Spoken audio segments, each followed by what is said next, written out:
le jour de mon anniversaire. Ils m'ont offert des papiers de divorce. J'ai souri. Signé sans un mot. Et leur ai laissé un cadeau qui allait les hanter pour toujours. Ce n'était pas un simple présent, c'était le début de leur chute. Je m'appelle Éléonore Duval. Et à 35 ans, je pensais avoir tout, un mariage avec Antoine. Un homme charmant issu d'une vieille famille parisienne. Une carrière florissante en tant qu'avocate dans un cabinet prestigieux du 8e arrondissement. Et une vie dans un appartement haussmannien donnant sur les toits de Paris. Mais ce soir-là, dans notre salle à manger illuminée par les chandelles, entouré de mes soi-disant amis et de ma belle famille, Antoine a posé l'enveloppe sur la table, devant le gâteau encore intact. Éléonore. Il est temps d'être honnête, a-t-il dit d'une voix calme, presque affectueuse, comme s'il annonçait une promotion. Sa maîtresse, Claire, ma meilleure amie depuis l'université, était assise à ses côtés, la main posée sur son bras avec une possessivité évidente. Les autres invités, ces hypocrites que j'avais invités pour fêter mes 35 ans, ont baissé les yeux, feignant la surprise. Mais je savais. Depuis des mois. Les murmures. Les regards fuyants. Les absences prolongées d'Antoine sous prétexte de « réunion tardive ». J'ai pris le stylo qu'il me tendait. Ma main ne tremblait pas. Au contraire. Une chaleur étrange montait en moi.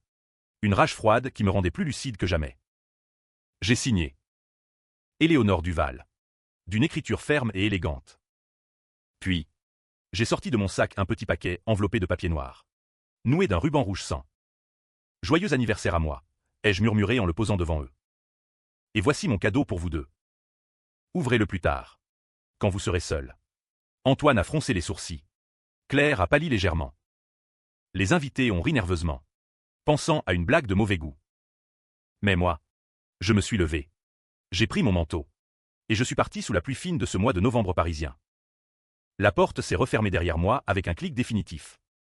Ce que contenait ce paquet? Une clé USB. Dedans, des preuves irréfutables, des enregistrements, des emails, des photos. Pas seulement de leur liaison adultère, qui durait depuis 2 ans. Non, quelque chose de bien plus sombre. Antoine, cet héritier d'une entreprise familiale dans le vin de Bordeaux, avait trempé dans une affaire d'évasion fiscale massive. Blanchiment d'argent via des comptes offshore. Et Claire, cette journaliste ambitieuse, l'avait aidé à couvrir ses traces en échange de faveurs. Mais le pire, j'avais tout découvert il y a 6 mois. Et au lieu de les confronter immédiatement, j'avais choisi de me taire. Pourquoi? Parce que j'étais enceinte à l'époque. De jumeaux. Antoine le savait. Et pourtant, lors d'une dispute violente, il m'avait poussé. J'avais fait une fausse couche. Il avait juré que c'était un accident. Pleurait même. Mais les messages que j'avais interceptés plus tard prouvaient le contraire. Il avait avoué à Claire qu'il ne voulait pas de ces gosses qui ruineraient tout. J'avais porté le deuil seul. Gérer la culpabilité qu'il avait instillée en moi, c'est ta faute. Tu m'as provoqué. Et pendant ce temps, j'avais rassemblé les preuves. Patiente. Méthodique. Comme une bonne avocate. En marchant sous la pluie le long de la Seine, je sentais enfin la liberté. Mais ce n'était que le début. La vengeance n'était pas ce petit paquet. C'était bien plus grand. Les jours suivants, Paris semblait plus grise. Plus impitoyable. J'avais déménagé dans un petit appartement à Montmartre. Loin de notre vie commune. Antoine m'appelait sans cesse, alternant menaces et supplications. Qu'est-ce qu'il y a dans cette clé? Éléonore, tu joues à quoi? Je ne répondais pas. J'attendais. Puis, la bombe a explosé. La clé USB contenait aussi une copie envoyée anonymement au fisc français, à la police financière et à quelques journalistes fiables. Pas de traces menant à moi. Bien sûr. J'avais utilisé des VPN. Des comptes jetables. Antoine a été convoqué. Son père, le patriarche de la famille, a fait jouer ses relations pour étouffer l'affaire au début. Mais les preuves étaient trop solides. Des millions détournés. Des faux en écriture. Des sociétés écrans en Suisse et au Luxembourg. Claire, de son côté, a vu sa carrière s'effondrer quand ses articles complaisants ont été révélés comme payés par Antoine. Mais il ne savait pas encore que c'était moi. Il pensait à un concurrent jaloux, à un employé licencié. Je les observais de loin. Antoine buvait plus. Maigrissate. Claire pleurait au téléphone avec lui, que j'écoutais encore via un mouchard que j'avais placé avant de partir. Un soir, Antoine m'a enfin confronté. Il est venu à mon appartement. Les yeux rougis. C'est toi. N'est-ce pas, tout ça? J'ai souri. Proves, tu en as? Il a hésité. Puis, dans un élan de désespoir, il a avoué, écoute, on peut arranger ça. Reviens. On oublie tout. Jay a ri. Un rire froid qui l'a fait reculer. Tu crois que c'est pour l'argent? Pour la trahison amoureuse? Non. Antoine.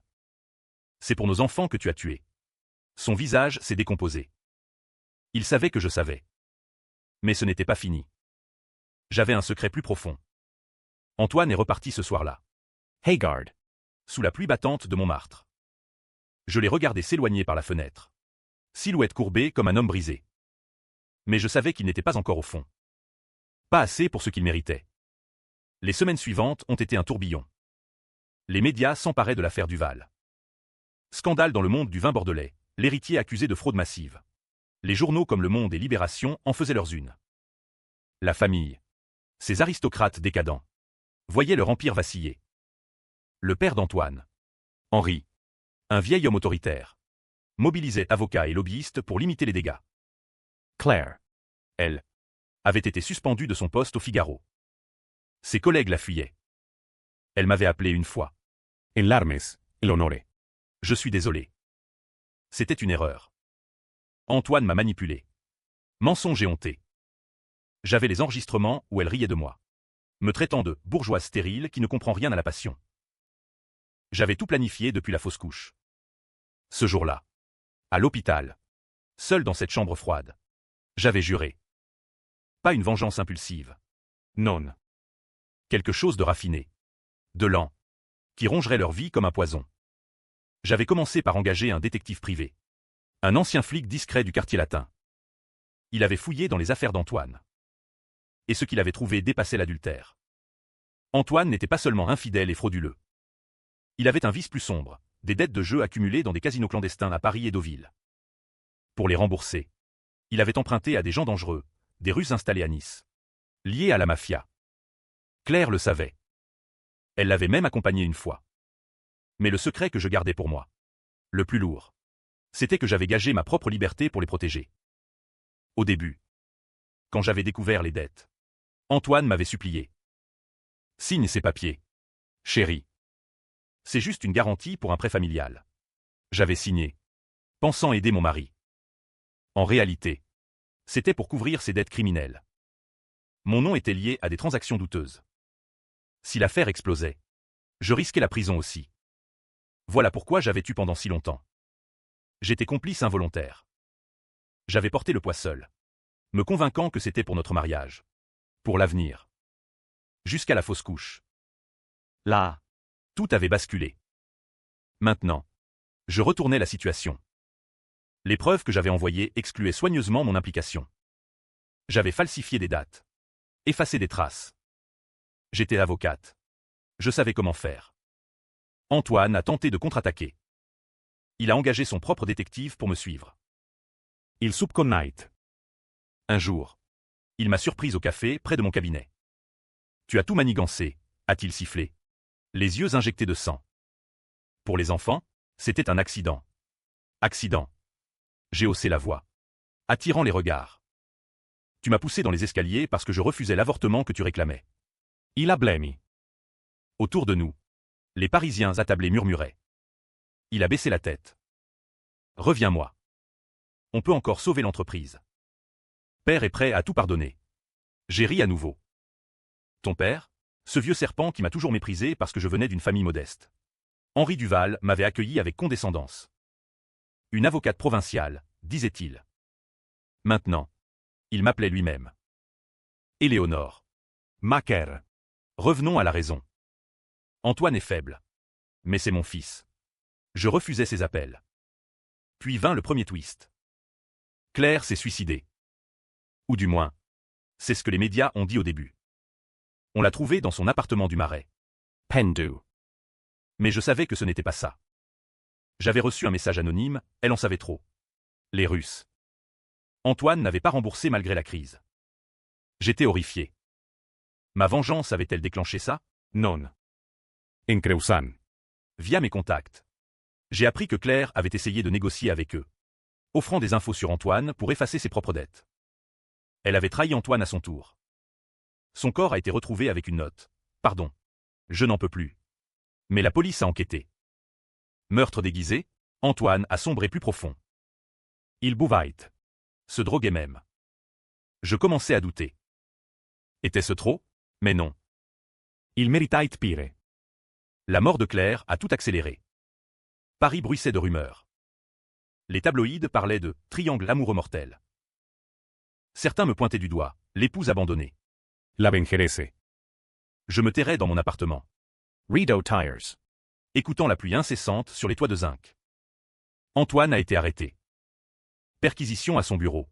Menottes sous les flashs des photographes. Son père a fait une crise cardiaque en apprenant la nouvelle.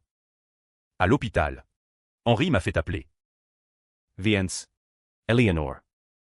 Pour l'amour que tu avais pour mon fils. J'y suis allé. Par curiosité. Par cruauté peut-être. Dans la chambre blanche. Le vieil homme branché à des machines. Tu as gagné, a-t-il murmuré. Mais détruis pas tout. La famille. J'ai approché. Votre famille a détruit la mienne. Vos petits-enfants n'ont jamais vu le jour à cause de lui. Il a fermé les yeux. Antoine m'a tout avoué. La poussée. Il était désespéré. Des larmes. Vraies ou fausses? Mais il y a plus, a-t-il continué. Claire. Ce n'étaient pas les Russes. C'était Antoine. Il l'a tué.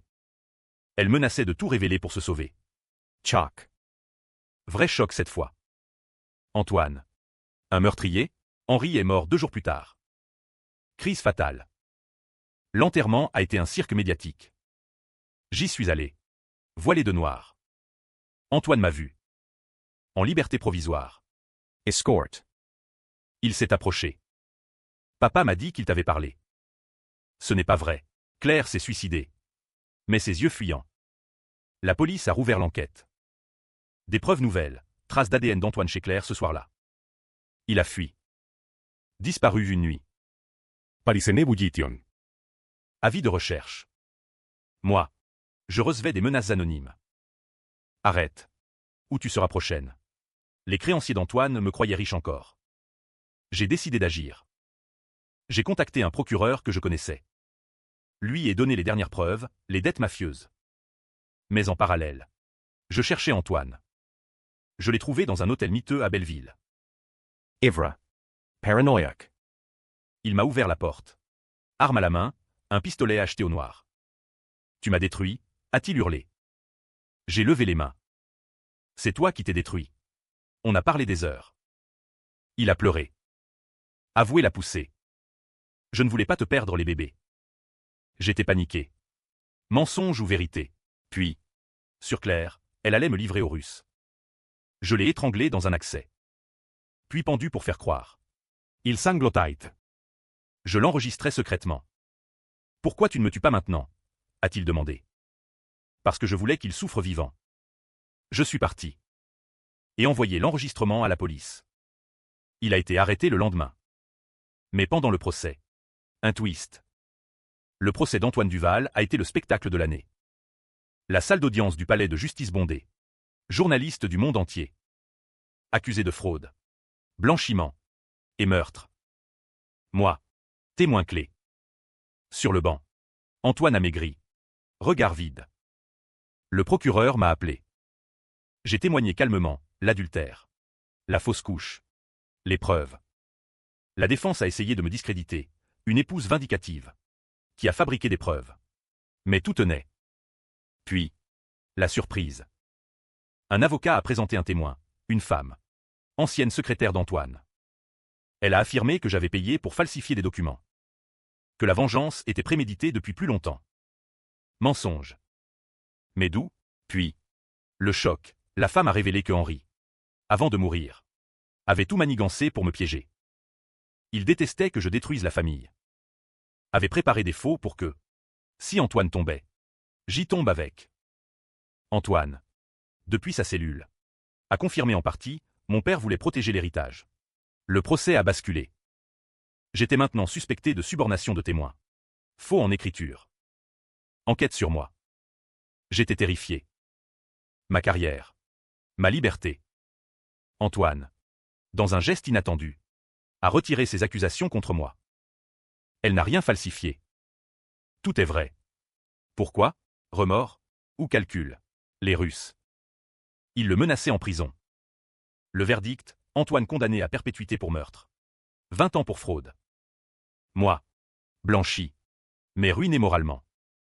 Les médias me divisaient, héroïne vengeresse ou manipulatrice. Amis me fuyaient. Seul à nouveau. Mais le vrai twist approchait. Après le procès, je me suis exilé en Bretagne. Dans une maison isolée, face à la mer déchaînée. Paris était devenu toxique. Les nuits. Les cauchemars, les bébés perdus. Claire pendue. Antoine en prison. Je me demandais si la vengeance valait ça. Puis, une lettre de prison. D'Antoine. Éléonore. Je dois te dire la vérité complète. Claire était enceinte. De moi. Elle voulait garder l'enfant. C'est pour ça que je l'ai tué. Pas pour les Russes. Horrible. Un autre enfant mort par sa faute. Et l'a poussé. Je l'ai fait exprès. Je ne voulais pas d'enfant avec toi. Tu étais trop forte. Trop indépendante. Je voulais te briser. Lettre jointe, preuve. Son journal. Je l'ai lu. Déchiré. Pourquoi maintenant? Parce qu'il voulait que je souffre encore. Ou remords vrai. J'ai brûlé la lettre. Mais un jour. Visite. Un homme, l'un des Russes. Duval nous doit encore. Vous avez l'argent caché. Non. Tout saisi. Il a menacé. J'ai fui à nouveau. Retour à Paris. Caché. J'ai décidé de finir ça. Contacter un journaliste. Tout révélé, la lettre. Les secrets. Nouvel article, les confessions finales d'Antoine Duval, double infanticide. Scandale renouvelé. Antoine. En prison. Agressé par d'autres détenus. Tueur d'enfants. Il a survécu. Mais brisé. Moi. Je me sentais vide. La vengeance consumait. Des mois plus tard. Une nouvelle lettre. Je me suis suicidé. Pardon. Antoine mort en cellule. La nouvelle m'a atteinte comme un coup. Soulagement, tristesse, les deux. La famille Duval ruinée. Bien vendue. Moi. Libre. Mais seul. J'ai adopté un enfant. Une petite fille. Pour réparer. Mais le twist final, en triant vieux papier. J'ai trouvé un document.